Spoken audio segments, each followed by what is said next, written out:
একদিন একজন সাহাবী মারা গেলেন। রাসূল পাক সাল্লাল্লাহু আলাইহি ওয়াসাল্লাম জানাজা পড়তে গেলেন। তারপর একদল সাহাবী মৃতদেহ কবর দেওয়ার জন্য কবরস্থানে নিয়ে আসলেন। তাদের সাথে আসলেন নবী করিম সাল্লাল্লাহু আলাইহি ওয়াসাল্লাম। ইতিমধ্যে দুইজন সাহাবী কবর খুঁড়তে শুরু করে দিয়েছেন। নবীজি গভীর মনোযোগ দিয়ে কবর খুঁড়া দেখছিলেন। একটু পর সবার দিকে তাকিয়ে জিজ্ঞেস করলেন, তোমরা কি জানে মানুষ মারা যাওয়ার পর তার আত্মার কি হয়? সাহাবাদের আদব ছিল নবীজি কিছু জিজ্ঞেস করলে তারা আগ বাড়িয়ে কিছু না বলার বরং বলতেন আল্লাহ এবং রাসূলই ভালো জানেন। এখানেও তারা তাই বলতেন।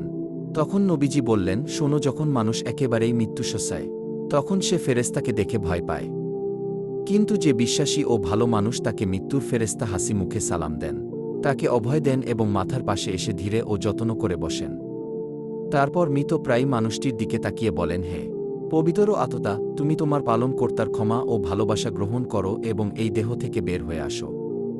মুমিনের আত্মা যখন বের হয়ে আসে তখন সে কোনো ধরনের ব্যথা ও বেদনা অনুভব করে না।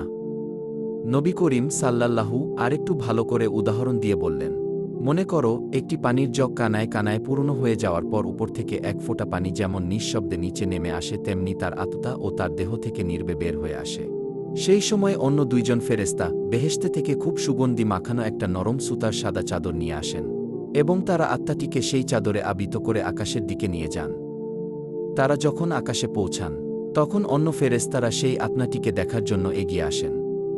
কাছে এসে সবাই বলেন, সুবহানাল্লাহ, কত সুন্দর আত্মা, কি সুন্দর ঘ্রাণ! এই বলে তারা সবাই জানতে চান, এই আত্মাটি কার? উত্তরে আত্মা বহনকারী ফেরেশতারা বলেন, উনি হলেন অমুকের সন্তান অমুক। বাকি ফেরেশতাগণ তখন আত্মাটিকে সালাম দেন। তারপর আবার জিজ্ঞেস করেন, উনি কি করছেন? উনার আত্মা এত সুঘ্রাণ কেন? আত্মা বহনকারী ফেরেশতাগণ বলেন, আমরা শুনেছি দুনিয়ায় মানুষ জন বলাবলি করছে উনি একজন ভালো মানুষ ছিলেন, আল্লাহর ভালো বান্দা, অনেক দয়ালু, মানুষের অনেক উপকার করেছেন। এতটুকু বলার পর নবী করিম সাল্লাল্লাহু একটু থামলেন।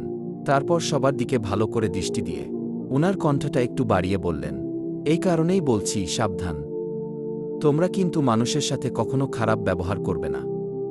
তুমি মারা যাওয়ার পর মানুষ তোমার সম্পর্কে যা বলবে, এই আত্মা বহনকারী ফেরেশতারাও আকাশে গিয়ে ঠিক একই কথা অন্যদেরকে বলবে।